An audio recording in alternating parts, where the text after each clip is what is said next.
Well, let me begin by welcoming so many folks here today, but in particular our guest of honor, Amanda Judge, and her family. I asked Amanda if she had family here today, and she said, oh, boy, do I. At least 10 of them down there, and I see them all arrayed right here, so a very hearty welcome from the Fletcher School here at Tufts University on behalf of Amanda and her husband, who's here with her today, most notably. We're here to bestow an award that I think is just fundamental to what we do at the Fletcher School. And in a few moments, we're going to hear from Leslie Puth, who is one of the founders of this. I see Betsy Powell up there. I see Alice Finn. I see others who are all very involved with our Fletcher Women's Leadership Award. We gave this for the first time last year, and I think last year's recipient is here somewhere. Where is Connie Schneider? I saw her this morning. Maybe she's just coming for drinks afterward. Connie is working at the United Nations now, doing just extraordinary things in the international public sector. This year we have a very different story, a different narrative, and it's one that I'm exceedingly proud to share with you this afternoon. Amanda Judge did her undergraduate work out at Santa Clara, did some interesting things, and then ended up here at the Fletcher School, matriculating in 2009. And as she cast about for how she could use her degree and use all of the work she'd done here, and she was most gracious in particularly commending her advisor, Kim Wilson, but also many of her other professors who I see in the audience here today. She came up with the idea of creating a jewelry collection, the Faire Collection, but doing it in a way that creates good, pays artisans fair wages, and in that way creates positive outcomes. So it's a wonderful Fletcher kind of construct to bring together international economics, international finance, microfinance, the idea of inclusion, which is so important to alleviating poverty. And in this international world, we have many problems. Poverty is the top of the list, in my opinion.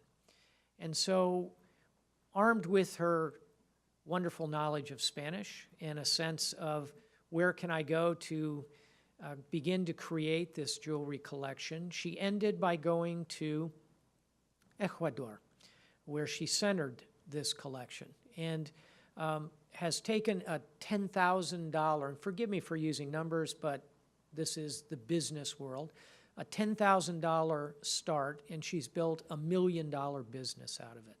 It's really quite extraordinary. Those are great numbers. Yeah.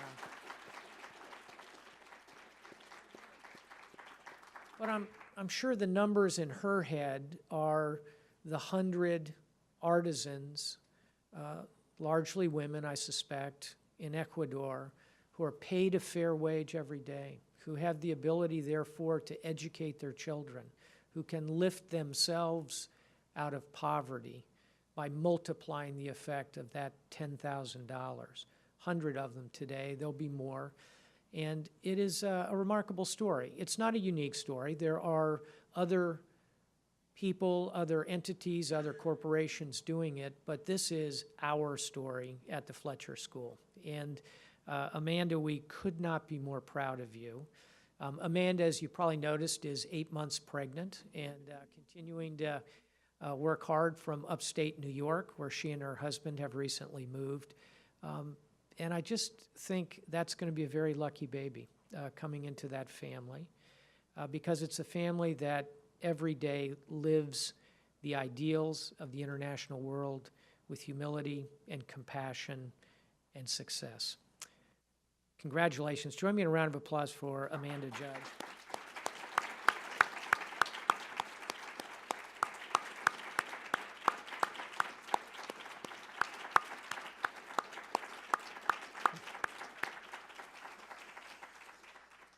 So now I'm going to ask Leslie to come up and talk a little about the Fletcher Women's Leadership Award, how this came about. And I see, by the way, that Connie Schneider has joined us. Please join me in a round of applause for the first winner of this award, last year's recipient. Hi, Connie.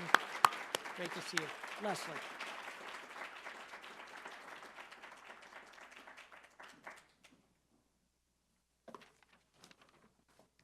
Thank you, Jim, for the introduction. And thank you all for coming today. I'm pleased and proud to be this year's Fletcher Women's Leadership Award Committee Chair.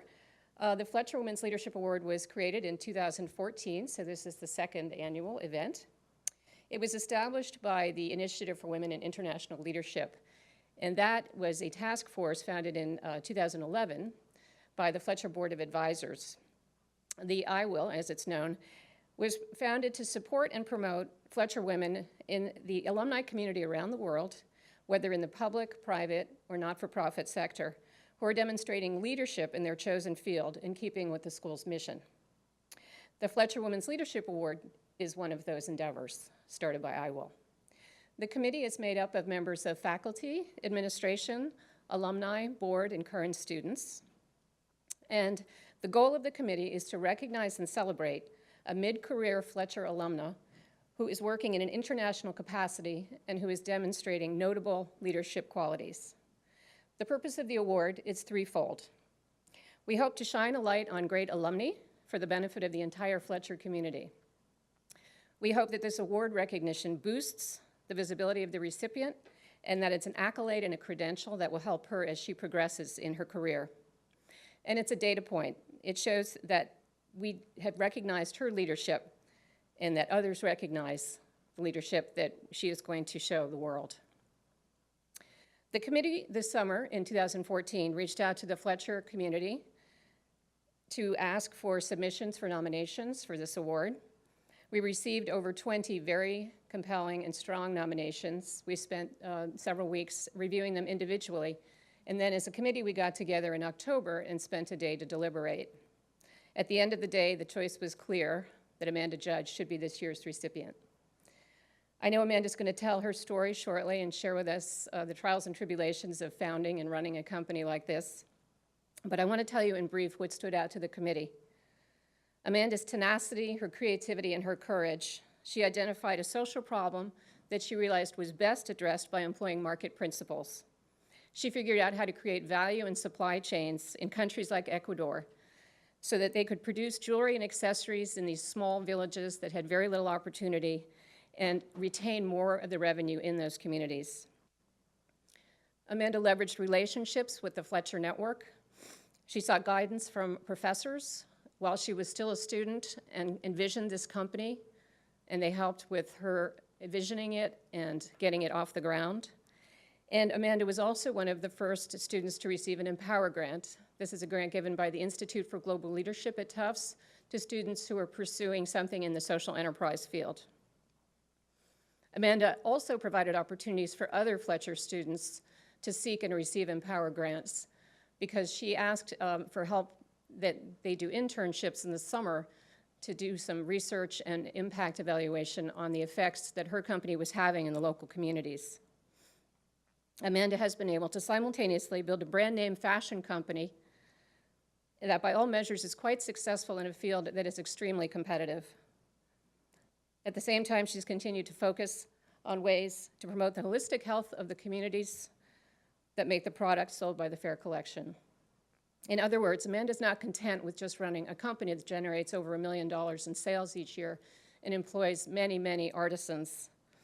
She's also crafted the Faire Foundation, which provides scholarships to the children of these artisans and interest-free loans to help the artisans fund home and business improvements. So Amanda, for being such a terrific example of a Fletcher alumna global leader and for demonstrating the qualities that we at Fletcher hold so dear, I would like you to come up and receive the second annual Fletcher Women's Leadership Award.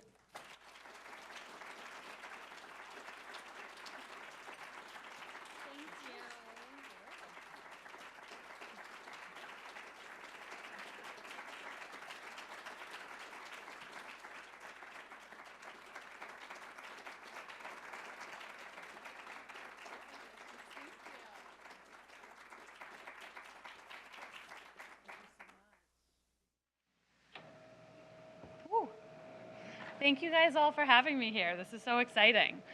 It was just such an incredible surprise and honor to be awarded this, and it instantly made me think of how amazing it was that, all of the classmates, and I just am one class at Fletcher, and I think of everything that everyone that I know is doing, and everyone has such amazing careers, and just like all of the years of amazing graduates that there are, and it just really made this all the more profound for me. So I just can't thank you guys enough for having me here and for the committee for nominating me.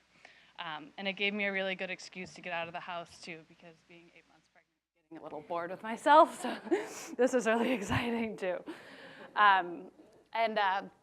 I actually have two of my earliest investors in the crowd today, too. So when the dean was talking about how I started it with $10,000, that was a really generous gift from my mom, who kind of gave that out as a bit of an informal investment when she heard what I was doing. I don't know if she actually thought I would succeed or if she was just being motherly, but that was really, really a helpful start, kind of allowed me to pay my rent for a little while I was getting everything going.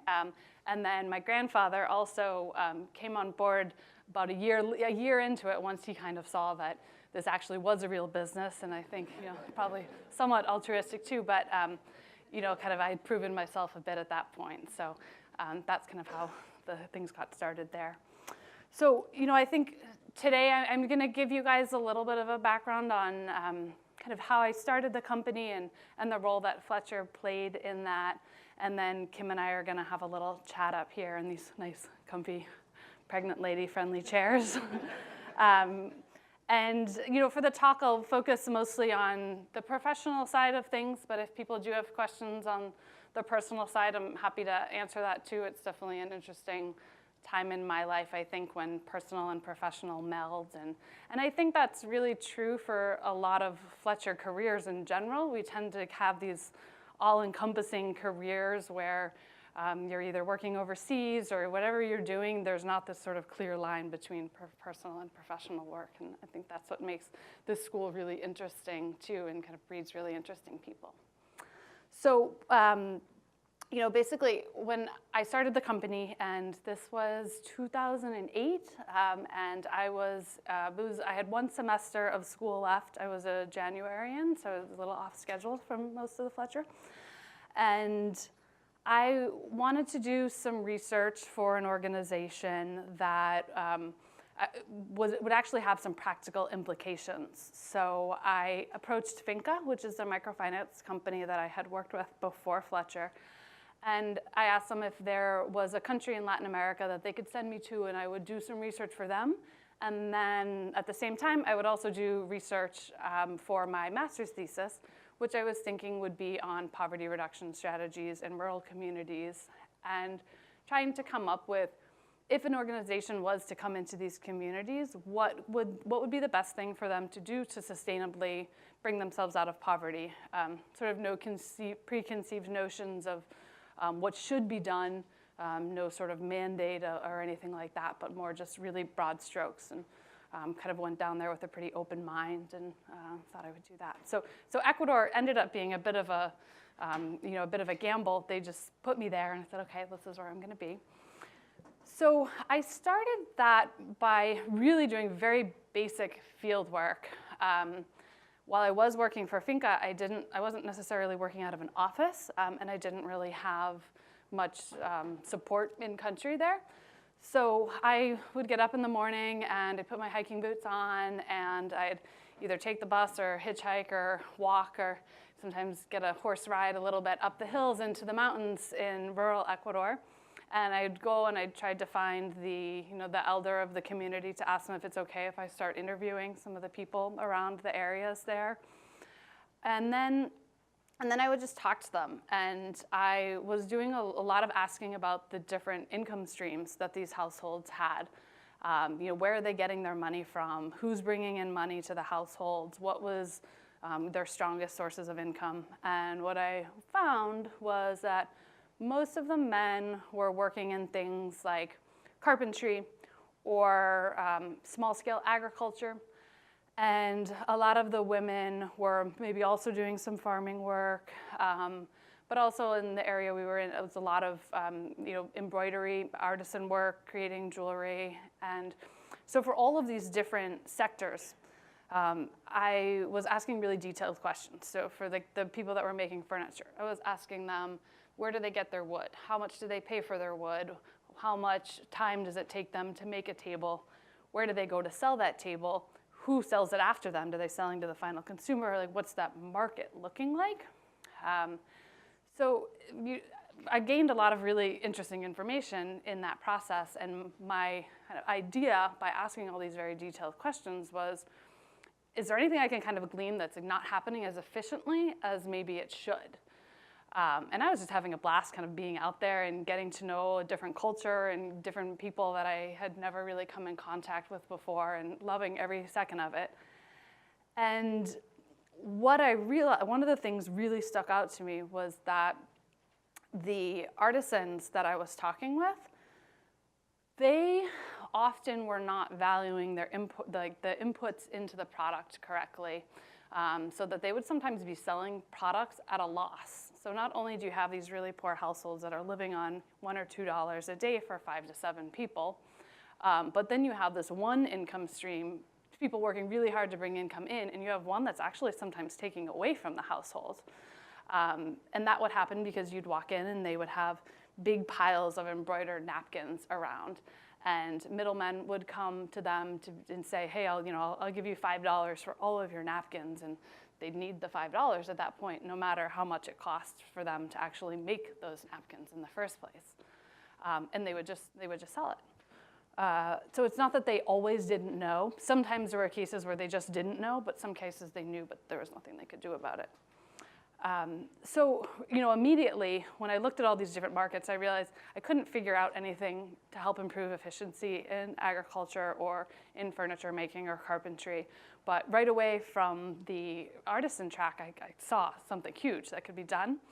And not only that, but I'd also been designing jewelry since I was 5 years old. And so I had a little bit of insight into what good jewelry was and how to maybe offer some suggestions. And I felt like a little, not that I was an expert in it, but it was more in my wheelhouse. So instead of just continuing to write up this academic paper, I think I emailed Kim and I was like, so that whole plan that we just made about the thesis, let's not do that anymore. And what I would really like to do is do a business plan, but not just a business plan. I'm actually going to start the business as well. And luckily, she was on board. Yay. So I came back. I stayed in Ecuador 5.5 months and laid a lot of the groundwork there. And then I came back, had a suitcase full of jewelry with me, and just kind of spent that last semester really starting things up. Had 2 interns that were Tufts undergrads, that were in the IGL Empower program. And we just really started out really having no idea, absolutely no idea what we were doing. And I was impressed to see that Professor Johnstone was in the committee too, because I think I had you in my last semester, and I was not a good student. Because this is why, though. It was really, I'm not usually such a slacker, but I remember your class was really hard and there was a lot of reading, and I was just like, there's no way I can do this. Because I was, staying up till, 2 in the morning working on this business, and I'd wake up at 7 in the morning and I'd work on the business, and then I'd come to class and I would go to class, but my heart really wasn't really in it at that point. I was sort of already figuring things out. But Fletcher still, for that last semester, was so incredibly important to me, because that was the time when I was figuring out what I wanted to do and brainstorming how to put this all together. How do you have a business that has a social component? And this was 7 years ago, and that term social enterprise was really new at that point in time. And it hadn't been really fully defined. It's still evolving now. But there wasn't a sort of this clear blueprint of what I was supposed to do. So to be at Fletcher and to be able to kind of bounce ideas off of the professors here, and questions like, should it be a nonprofit or should it be a for-profit or what? It was just a really amazing environment to do all of that in. So in doing that, I guess one of the things, I don't have too many slides, obviously, but one of the things is, while I was here, we developed what the social programming should be. And I didn't develop it all at Fletcher, but I developed more the kind of idea behind it, which was that it should be flexible, because really, I don't know what those social problems are gonna be that I'm gonna find when I get into the communities, but I know that I want a way to be able to address them when they come up. So that's really how all of our social programs have evolved. A business training program was immediately clear that we needed. So to be able to even work with the artisans, I had to, at the very beginning, had to teach them how to use email and how to communicate on computers. And we still, to this day, do computer training programs and email training programs. And how do you take a photo and email a photo and that kind of thing. And the scholarship program came about because we had, I think at this point we had about 30 artisans, and we had a really new big order and a new big client, and so we were doing a lot of hiring in the community, one of the main communities we were working, and we realized that a lot of the people that were starting to work for us, once we started talking to them about where they'd come from, they had dropped out of school to come work for us. And so immediately we realized, okay, well, that's not the effect that we wanted to have, but also who are we to say that work isn't more important than school and that you should stay in school and sorry, this opportunity is not for you. And these were people that were like 18, 19, 20, definitely of working age, but kind of you go through school a little bit later in Ecuador.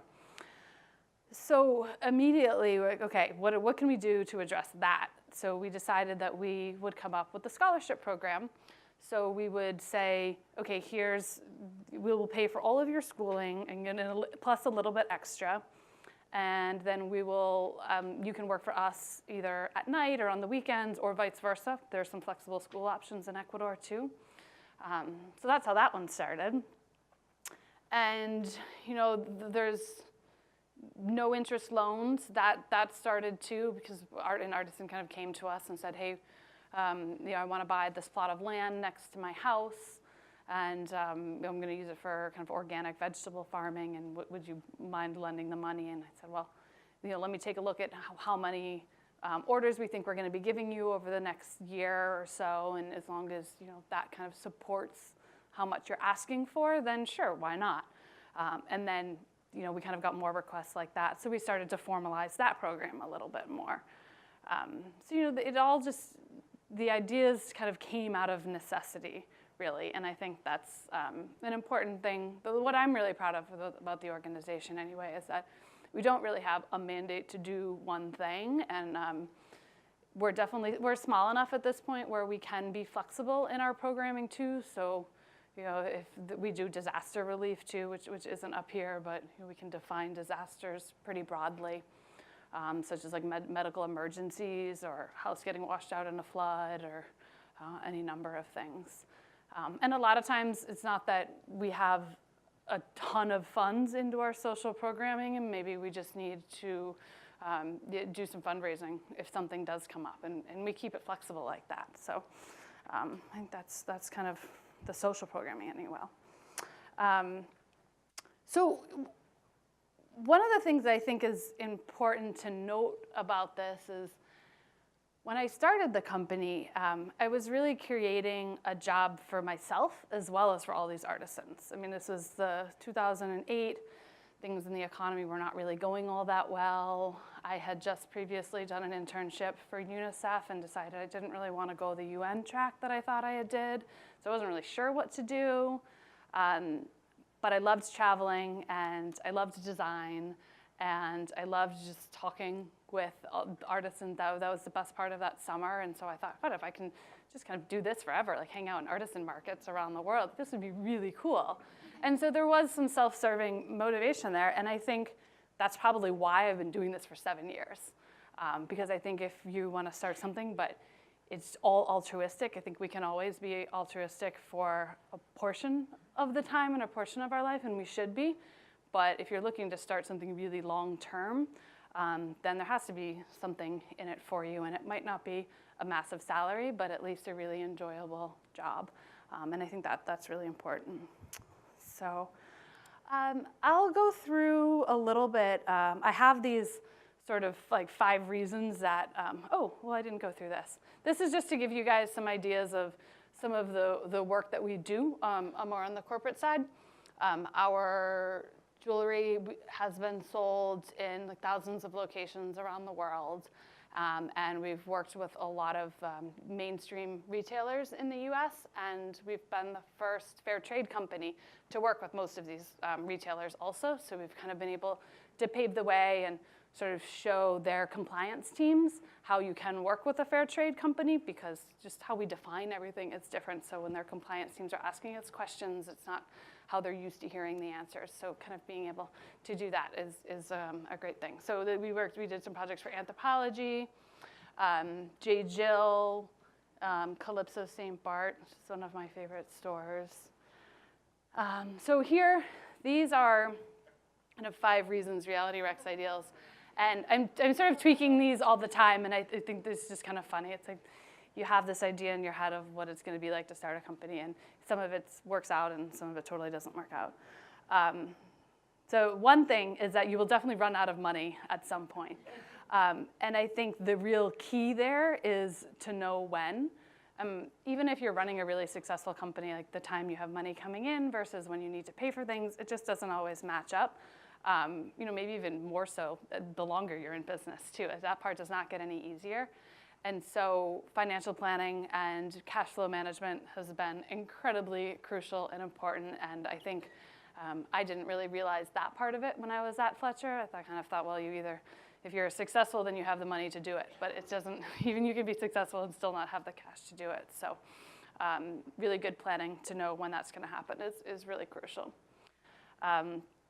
Profits are hard to come by and really easy to spend. So I think I've been doing this for 7 years now, and I've definitely become more conservative with how I operate, because it's you have tons of great ideas, and how do you sort through them all? And I don't have the perfect answer for that at all. Still kind of trying to figure out the best way to spend the profits when you have them, and when to save them. And I don't really have the answer, but it's still a really good point to bring up. And the third one is a new one I put in recently, and it's that you really can't make everyone happy all the time, but you should still try. I think as the leader of a company, I feel like a lot of the times I'm either like really like the cheerleader behind things, like trying to get everyone on board and really excited. But then I also have to make really hard decisions about firing employees and cutting budgets at certain times in certain areas.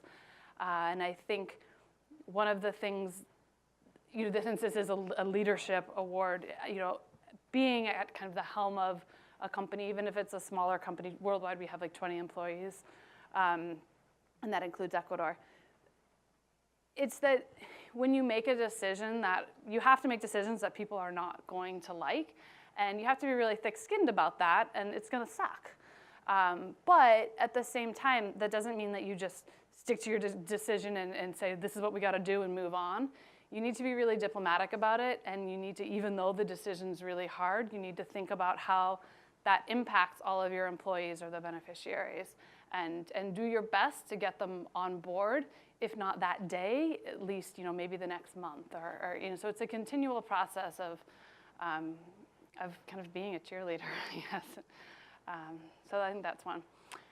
And here, when you solve one social problem, there's more there to replace it. And this is something I learned really early on, because when I first started working with these artisans, we were working with, I had met some of them like selling grain on the side of the street, and they're like, oh yeah, but I also make jewelry. And I'm like, okay, show me what you're doing.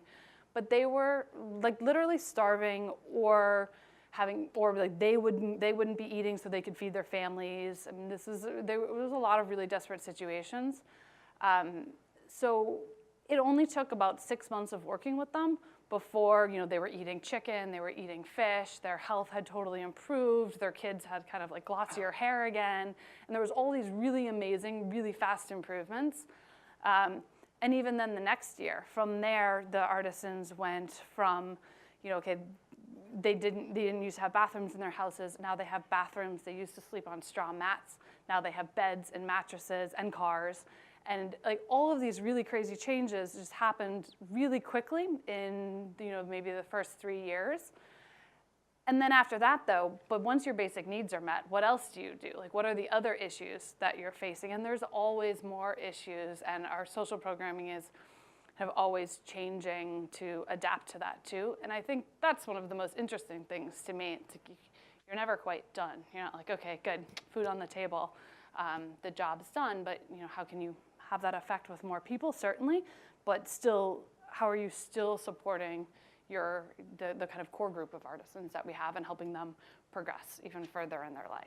So, and lastly, this is definitely the do no harm philosophy, right? Like, you might fail, and if you do, you'll probably be the least harmed. So I mean, this is something I think about a lot.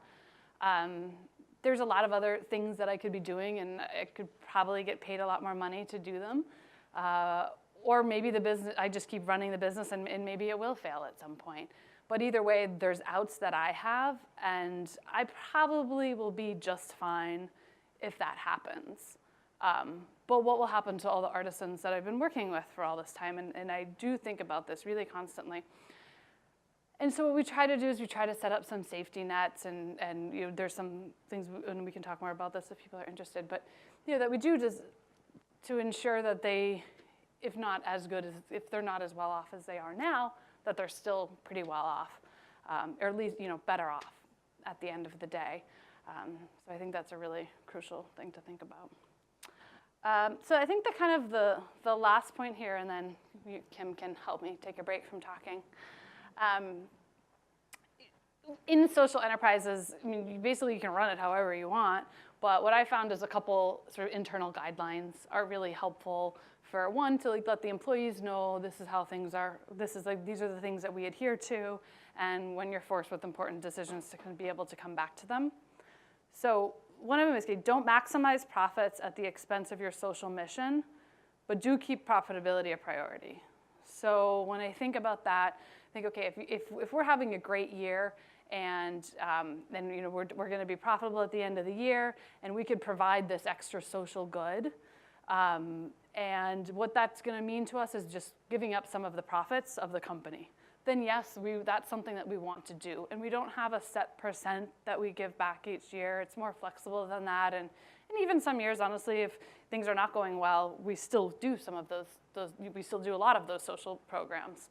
And then, but on the reverse side, if providing a new social good or doing something additional that you feel like, the real artisans really want that to happen, but it's really going to endanger the financial health of the company, and your company might not be there to provide that next year, then that's when I kind of steer away from it. So that's kind of a little insight into the balancing act that we have there. So yeah, I mean, I think I'd love to have some questions from people, and maybe we're doing that after, I guess. So should you and I chat a little bit?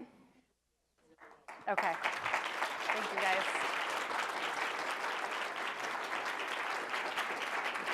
Beautiful talk. Really nice.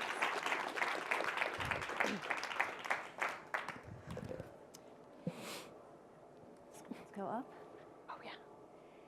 So you're all going to have a chance to ask Amanda questions. But in the meantime, we have a little chat amongst ourselves, and we want you to listen in. We're Amanda, so far away, though. I know, we need to be closer. So one of the questions I have is, we have a mixed group here. And some people are in their first year and of a 2-year program.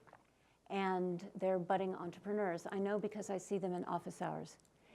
And what kind of advice do you have for people that are thinking of taking the big leap, and what should they be doing now? I'm thinking about internships, courses, other kinds of things to ready themselves. Yeah. Yeah, I mean, working for free, I mean, you have to work for free at some point. They call it internships, but just I did a lot of that in a lot of different areas, because I think that's one way that you can tell if what you're doing, if you like actually what you're doing. Because if you haven't had maybe a really direct internship in the area where you're thinking you kind of want to start a company, then that's a really big risk, because not only might the company fail, but you just might not like what you're doing, and then obviously the company will fail, but it's also like kind of personal waste of time too. So I think internships are a really important way to do that. And the other thing is, look at what, if you have an idea, are there other people out there doing what you're doing? When I started, I didn't really think that there were too many people doing what we're doing. There are a lot now, but check that out first, because if there's somebody doing it and they're doing it a lot better than you think you're going to be able to do it, you might want to kind of come up with a better idea. But you want to find that out at the beginning, right? Not after you've already invested all this time and effort into a business. Or then just change your idea a little bit. Okay, what are they doing, but how could you do it better? And be thinking on that too. So I think those are two good points. What else? Well, I'm What else thinking, can I say? are there certain things that, is there coursework? It sounds like actually for coursework. the coursework didn't really matter. No, I mean, it would have. I'm just wondering. It's just his course. Which was international law, but so that was a little bit outside the realm of what I'm kind of doing. But yeah, so there, what is, I don't know if they still have it, the course that's on financial management. That was very early in the morning. That was Laurent Jacques' class? Yes, but then he wasn't here, and then someone. Oh, okay, so that course. I'm sure we have I a don't know, course just- but it was, spreadsheets, and this is how you make financial models, and this is how your cash flow flows into there. Yeah, you guys know. And then, that was a really important class, and it was really early in the morning, and I don't think I really made it there all the time.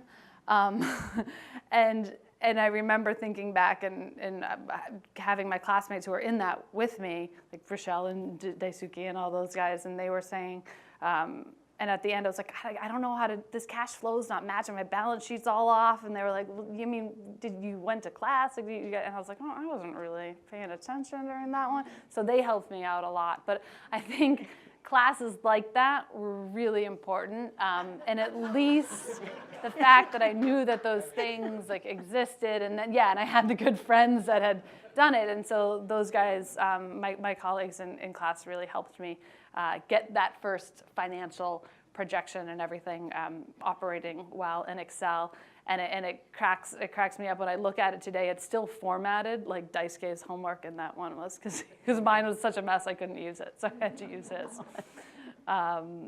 So there are great courses, like really practical courses like that, and then all the courses that I took on development economics, with Locke, with Julie Schaffner, with you, in Michael Klein, even that was a bit more abstract, but I think that helped me realize why the world doesn't always work that way. It was more macro, and obviously everything I was doing was very micro.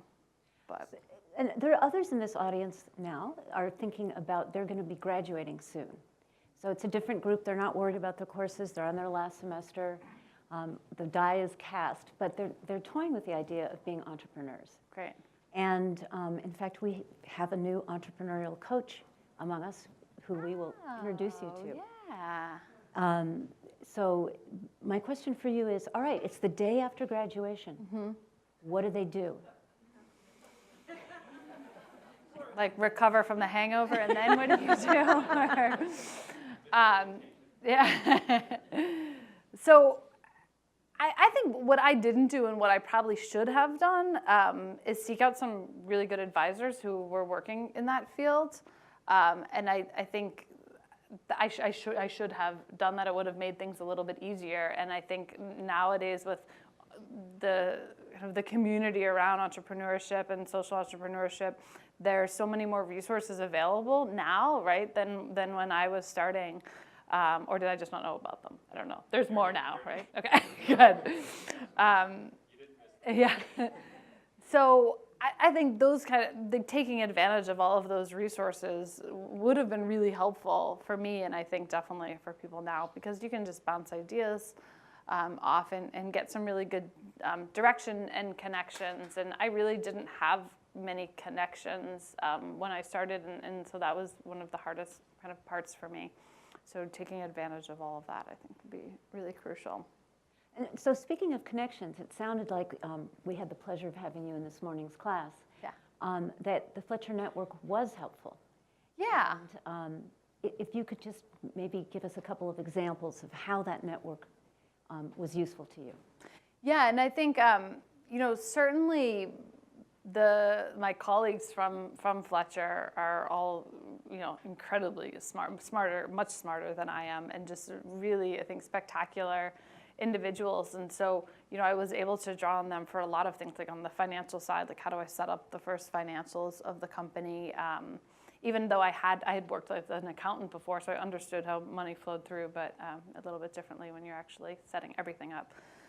And then, I've graduates, like my good friend Christina Sass was like working at MasterCard Foundation and the Clinton Global Initiative, and she just kind of knows everybody, and being able to call on her. And just last week though, we had decided we wanted to work with Talbots, and so my friend Sarah Labowitz, who is a Fletcher grad of mine, was kind of had worked at State Department with someone who's now the head of corporate social responsibility for Talbots, and so she put us in contact. And it's like these were just friends of mine that I had been hanging out down at the pub with in Davis Square for a couple of years, and at that point in time never really thought that they would kind of prove themselves useful. But they did, so good for them. I'm intrigued that you were an accountant before you took the financial management class that you didn't do very well in. Yeah. So there's a group among us as well who are people that would like to be entrepreneurs, but maybe not just yet, and yet want to be helpful to entrepreneurs. Yeah. I'm thinking, again, of many first-year and second-year students, or even GMAP students who are in their mid-career, or mid-career students who are in the one-year program. What kinds of things might they be able to do to be helpful to budding social entrepreneurs, whether in this country or abroad? Yeah, so I just moved out of New York City, but I was living there for a while, and there's so many networking groups of social entrepreneurs, social entrepreneurs, some mix of that. And people are always looking for free labor, so you have that option if you really just have the resources and are able to do that. Kind of anyone will take you if you just prove that you can actually do a good job for a long enough period of time to be useful. But a lot of those organizations, they are hiring too. So if you can do some networking, and I'm sure Boston has similar groups, and start working in a company that is 5 employees or less, you'll get a really good sense if that kind of environment is something that you actually want to work in.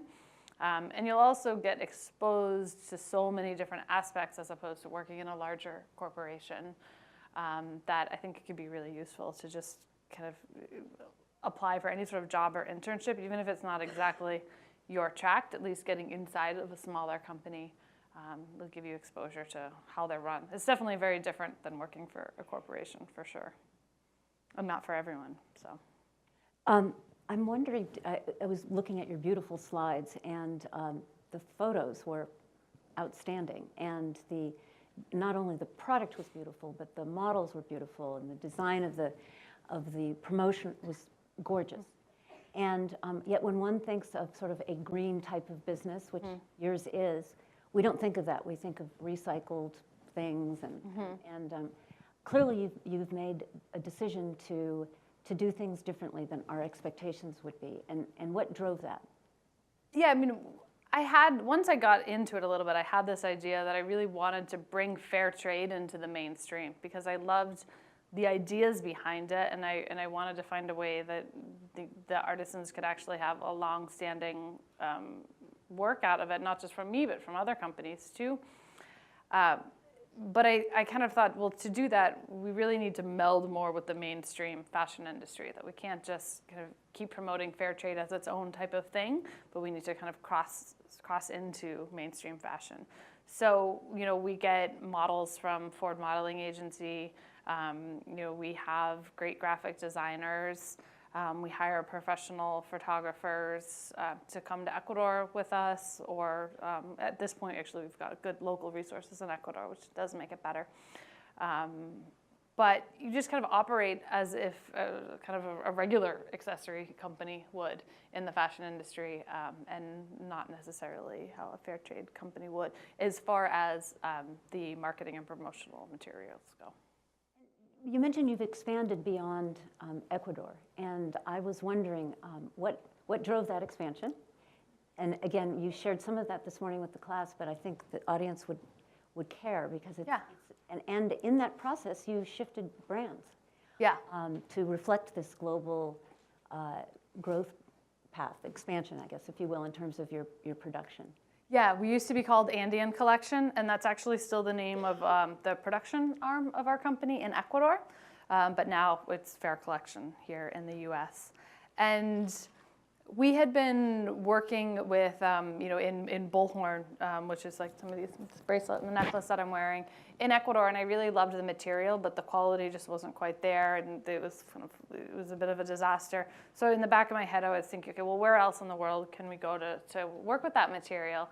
And I had always loved Southeast Asia. I went traveling through there after I graduated undergrad, and just had a blast kind of walking through the night markets in Chiang Mai, and you know, eating really good food and kind of hanging out in that like Thailand, Vietnam area. So I instantly was excited about the idea of going back to Vietnam and kind of exploring things more there. So I did, you know, just kind of went there and got to know some artisans and did a whole big scouting trip and found one group that I really just kind of fell in with. And just sort of, how do you find people that you want to be friends with and do business with here in the States? Just people that seem to kind of get you in what you're doing and are excited about it. So yeah, so I found this group, and they've been absolutely amazing to work with. And I get really excited to go to Vietnam, although on the last trip, my fiance here broke his leg when we were kind of, I had sent him off to go, he was photographing some of the villages for me while I was doing some desk work, and he kind of slipped on the motorbike. So now Vietnam is, I'm a little bit more scared of it, but I still need to get back there. And so I've been going about once a year back to Vietnam, and we have weekly conference calls with them. And so we keep in really good communication, even though actually they don't speak English. And so that's a really interesting. It makes Skype calls really long. But we do it, and it's great. And so, yeah. So this is in celebration of International Women's Day, which is coming right up. And any thoughts about women entrepreneurs? Any advice you would give women that might be different from men? You know, it doesn't have to be, but yeah. I mean, I think being a woman, I don't think it's necessarily hurt me in my career, but I've heard stories of that completely not being true. So I don't mean to be saying that that's not a significant issue. I think it definitely probably is in our world, but just personally, I've probably just been too oblivious to notice it, honestly. So I mean, I think just as a woman, you do have to walk the delicate line between making sure that people really are taking you seriously. But I don't think there's necessarily anything that a man would have done differently that I did. I think as long as you got to be bold, and as long as that's maybe more traditionally a male trait, and I think as long as a woman you can pull that off, then you can do just as well. That's fair enough. So I'm like 2 for 1 women now. Oh, yeah, baby girl. Oh, a future Fletcher leader. Yeah, award winner. So Amanda, any parting thoughts before we open this up for questions to the audience? Like words of advice to people that are about to become entrepreneurs, or maybe potential investors in your company if you're on a growth track? we're all ears if you. Yeah, I mean, I guess this isn't advice, but kind of a shout out for internships. If there's first year students that want to do internships, Kim and I are kind of working on something. So, get in touch about that. Words of advice, I think if people do want to become entrepreneurs, it's really the most amazing career. I wouldn't have wanted to do anything else. And if you find yourself thinking that too, then that's probably what you should do. Maybe it's like, I don't know, deciding to get married and kind of thinking, well, is this really the right person? And if you know, you just know. And that's kind of like being an entrepreneur. Like if that's really what you want to do, you'll know it. Obviously after maybe a soul searching period. But if you're feeling like it's really maybe not right, then it's probably not right. Because it is going to be really hard and it's much, much more difficult and you put in a lot more hours as an entrepreneur. But I think if that's what you're cut out for and that's what you want to do, you probably won't be happy doing anything else. So, definitely take the risk and just do it because it's a pretty cool lifestyle. Wonderful. Well, I'd like to open it up to the audience if you have any questions for Amanda. Rocky? Rocky White's the entrepreneur coach. Amanda, Hey, Rocky. first of all, Rocky White's entrepreneur coach here at Fletcher. Just hats off to you. Really you. proud of what you're doing. I think, it's really hard to build a business in the sector you're doing. And I've spent a fair amount of time, not in Ecuador, but in Colombia. Okay. And I was actually just speaking at a conference on entrepreneurship and rural development in the Valle de Cauca region around Cali. And it's hard. So just the fact that you've done it is amazing, and you've learned so much. And the other piece of this is that for the current students in here, first years and second years, we've all been where you are. This is the spring semester blues, right? You're like, for the second years, you're like, well, what am I going to do? Because I don't have anything figured out. Maybe some of you do have it figured out. Good for you. A lot of you don't, and that's fine. Same for first years. And, the entrepreneurship route is interesting. And I'm going to be sending some emails in the next week because I'm going to actually be here at spring break, available to Skype if you're in the Caribbean and want to rub it in. But basically, doing something, starting, whether it's from Kim's class or an idea you have with your friends, doing something for an internship or for your first career move out of Fletcher helps solve what I have always called Fletcher's kind of 10-year challenge, which is you're trained often for the job 10 years out of Fletcher. But then what do you have to, you want to do something meaningful in that first 10-year track. And, I've been out of Fletcher now for, more than 10 years. And so I'm starting to use these skills that I learned. And it's been really interesting, but I wanted to just ask you about how you would guide students to, how do they decide what kind of idea is worth maybe taking the leap? Whether it's for you, you had experience in Latin America and you had Spanish language skills. Is that a way to do it? Is it your MALD thesis or a student project? It doesn't have to necessarily be a capstone, but maybe a paper that you're really interested in. Give some advice to the current students, first years, second years, on just kind of maybe words of encouragement. Yeah, sure. I think I used independent studies here to kind of be able to craft and be able to manage, that time of, okay, can we actually create something and have it sort of be called a class, but really be very focused on business. There might be more formal ways of doing that now.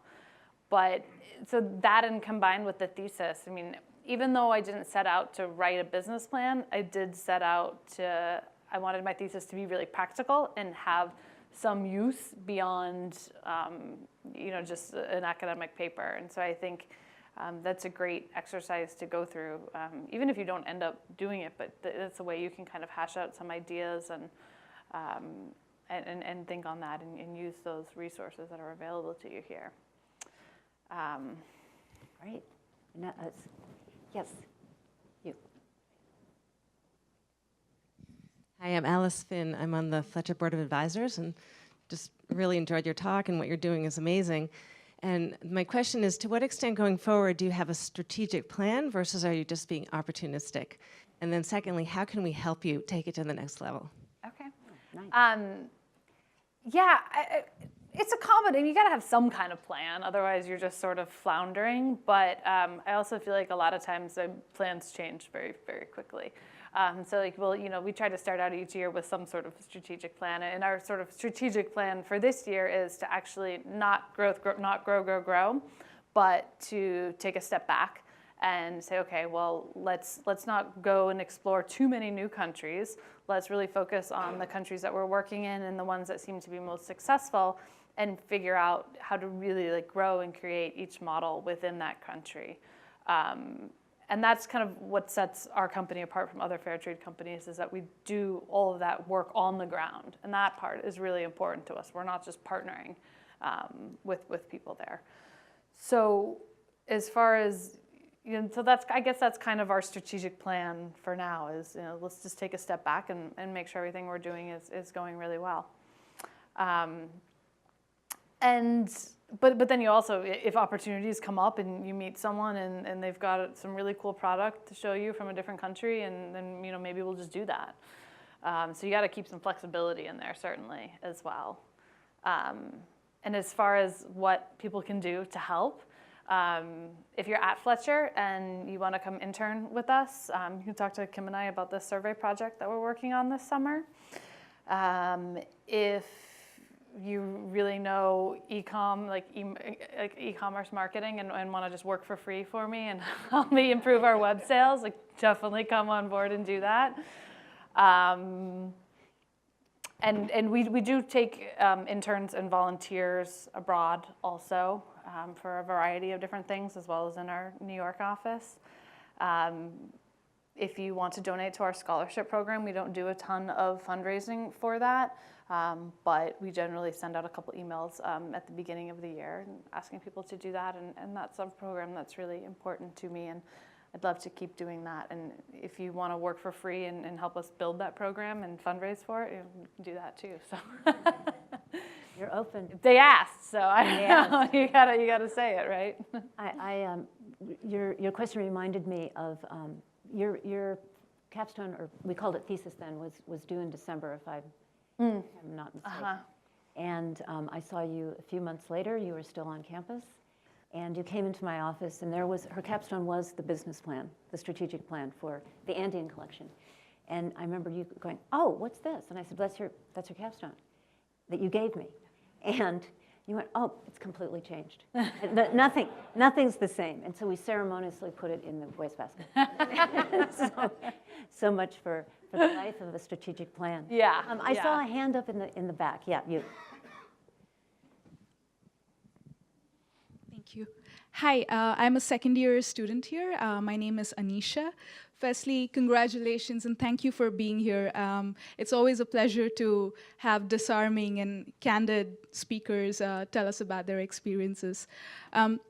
My question to you is, when you look back at your last 7 years, what were the key turning points in your business growing bigger? And when did you have those moments of, okay, this is going somewhere and it's big and it's getting better?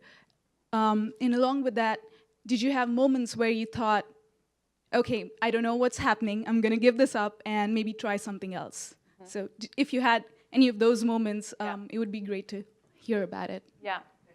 Yeah, definitely. At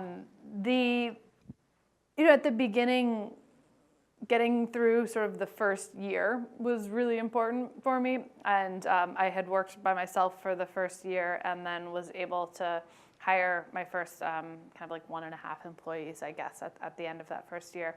And so to me, that was like, okay, this is going to maybe kind of work, because now I don't have to keep doing this all the time, because I was like all myself, because I was a little bit worried about just burning out to like kind of working 90 hours a week and trying to figure it out. So having a little bit more of a team also became a lot more fun. And that first trip that I took down to Ecuador after I had set up the company is really when I sort of made that commitment that this has to keep going, because I saw all the changes in people's lives that had happened with just 9 months of work. And I sort of realized that now I had more than just, like, it wasn't just a job for myself I needed to create. Now I really had these people that were relying on me. So, you know, when things did get tough sometimes, that's always, it's a good reminder that, well, there's a bigger purpose to doing this. And so if you have to do some really annoying work for a while because that's just what the task requires, then you just do it and you get through it. But there's some motivation behind that too. But we've certainly had hard times and we've had really good times. And in the hard times, like I do think about what else I could be doing. And, you know, if money was the only driving factor, I'd probably be doing those other things. But it's also, it just kind of becomes your life and it becomes what you want to do. And I couldn't imagine, not to say that I won't ever do anything else, I very well might, but I can't really imagine what that would look like right now. Hi everyone, Connie Schneider, Fletcher 06. Amanda, it's so great to meet you from over here. And, you know, I was a huge fan, even just reading everything about you, and now I'm an even bigger fan. So Thanks. Thanks for the talk. I have one observation and then one question.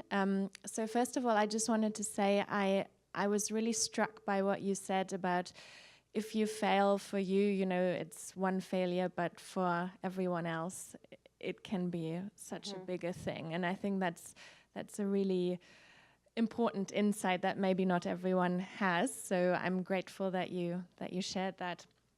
And I wanted to ask you, applying maybe the United Nations lens that I'm exposed to all the time, if you look at your business, you know, how sustainable do you think the model is?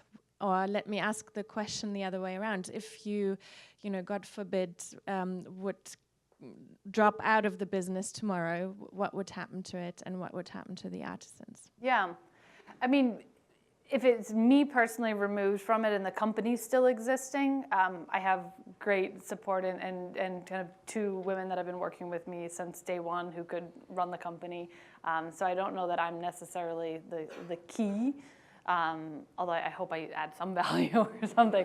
But I think in that way, the company would still function. If it's more of a question of the company not being there. So that's why we set up two companies. So we have the production arm in Ecuador, as well as the company Faire Collection in the US who does sales and distribution. So what we've done to support the Ecuadorian company is try to bring in other clients. So we do, while they do sell to our US brand, there's also other clients now that buy directly from them, or if not totally directly, they could easily just start buying directly.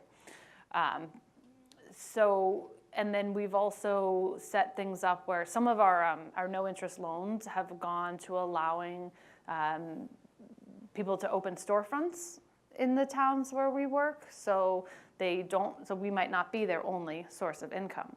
Now, it's also happened that people have done the storefronts and realized that they get more money from working with us and they've closed their store, but we have some people that still have their stores open, but at least they have that skill of how to run a store too, so they have that to fall back on. And then that's also what's behind a lot of our training programs too. It's just, okay, well, they're just more business savvy now. And so I feel really confident that a lot of the artisans could come up with their own ideas. And they could also maybe form a company and export, you know, kind of form more of a co-op and export. And that would probably take some coordination and some help, but it wouldn't be too far of a stretch, I think, for them to be able to do if we were kind of not in the picture at all. Great. Nick? This can be quick because I had two questions. My second question was Connie's question, which you answered. My first question was how important were your international law courses, but you answered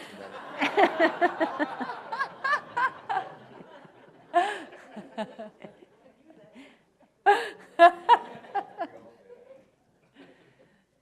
Yes, sorry. I think we have time for one more question. Thank you so much for your talk. In the beginning, you said if there would be time and somebody asks about the personal aspect. I'm curious what you meant, and could you share a little bit about that? The personal aspect, you know, your personal, you know, how your work now interlaces with your personal life, and how you probably developed amazing friendships. Yeah, So sure. please share a little bit. Yeah, I mean, it's obviously a really interesting time for me. I mean, we moved out of New York City after living in Brooklyn for, basically the 7 years, and kind of made the decision that while I loved the company, I wasn't loving the city anymore, and we wanted to be outside and start a family and have that big change.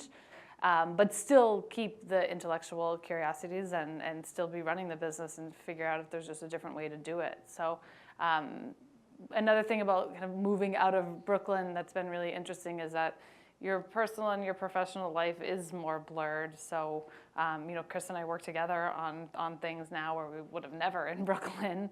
And it's just, I work from home. We have an office upstate too, but I also work from home. And when the baby's born, I'm definitely going to be working from home. I'm really not sure how I'm going to be balancing all of that, but I think, but it's probably not going to be the traditional way that it's done. I don't know what it's going to look like, but I think I was lucky enough to have started this company at an early enough stage where it can be mature enough now that I have really great people that do a lot of the day-to-day stuff that requires being in the office.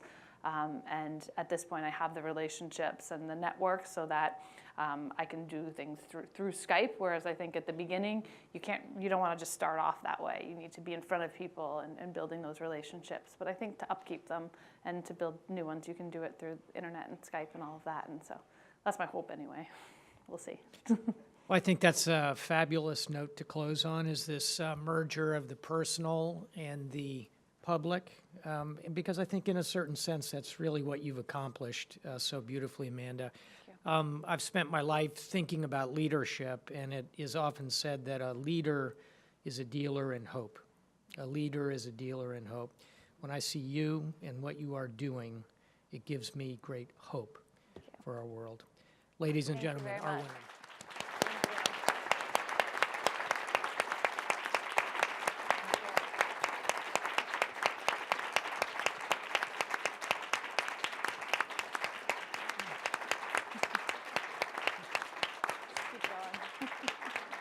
Wonderful. Professor Wilson, thank you for a marvelous job moderating, but also for all the entrepreneurial spirit you imbue around Fletcher. To our wonderful faculty who are here today, thank you for helping shape this extraordinary student, now this leader. And please join us for a wonderful reception in the Hall of Flags. And one last round of applause for our winner, please. Thank you so much. I really appreciate it. Great.